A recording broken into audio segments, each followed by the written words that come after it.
Tout d'abord, c'est une réunion qui s'inscrit dans le cadre des dispositions réglementaires.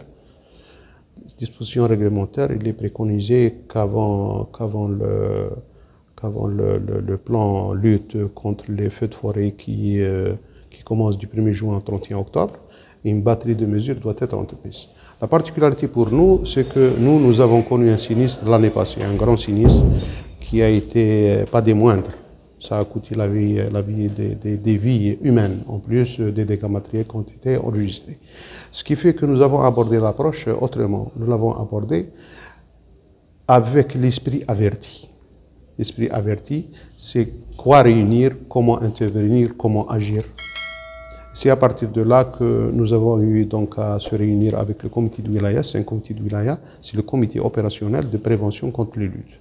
Contre la lutte des feux de forêt, nous avons eu une présentation de la conservation des forêts qui a mis en évidence la situation globalement, comment elle se présente, les dégâts qui ont été enregistrés, en plus de la configuration du territoire au plan intervention lutte contre les feux de forêt.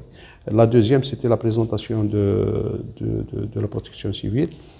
C'est le schéma organisationnel de la protection civile en termes de redéploiement sur le terrain, avec tout ce qu'il y a comme moyen. Donc globalement, il y a eu une évaluation, que je dirais, sur le plan organisationnel, sur le plan opérationnel. Sur le plan organisationnel, donc aujourd'hui, nous avons approuvé le plan de lutte contre les feux de forêt, et c'est à travers le comité de wilaya chargé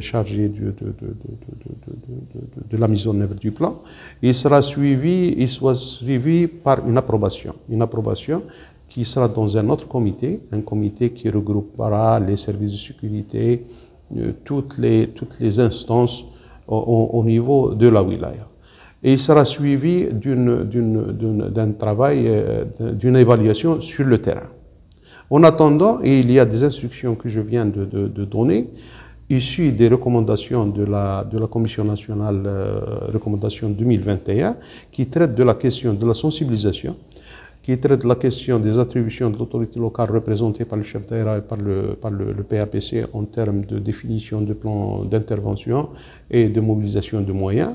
Et nous avons aussi la partie qui traite, qui relève du développement, c'est les mesures concrètes en termes de réalisation de pistes, d'aménagement de points d'eau, de réhabilitation de pistes, les tâches qui vont concourir à la prévention d'une manière générale. Exceptionnellement, je crois que la manière dont c'est abordé les choses, tout d'abord, nous sommes avertis, nous sommes aguerris, nous avons été pleinement touchés sur le plan matériel, sur le plan de perte de vie humaine.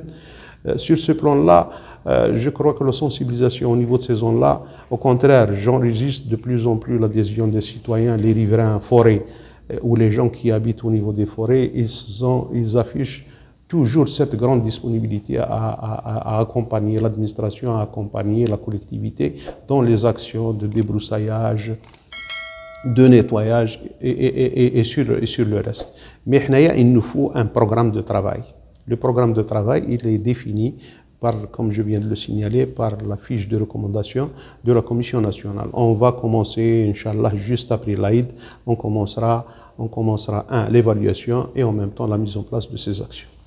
Il y aura la présence des moyens de la protection civile dans certaines communes lointaines ou massifs forestiers. En termes de redéploiement, ça sera des installations provisoires périodiques qui vont s'étaler du 1er juin au 31 octobre. Par exemple, je prends le cas de Mekla, je prends le cas d'Aghrib, je prends le cas de ils sont quatre endroits qui ne sont pas couverts. On va les occuper par des installations provisoires, c'est-à-dire le matériel plus les effectifs qui seront installés au niveau d'une école, au niveau d'un lycée ou au niveau d'une structure la plus appropriée.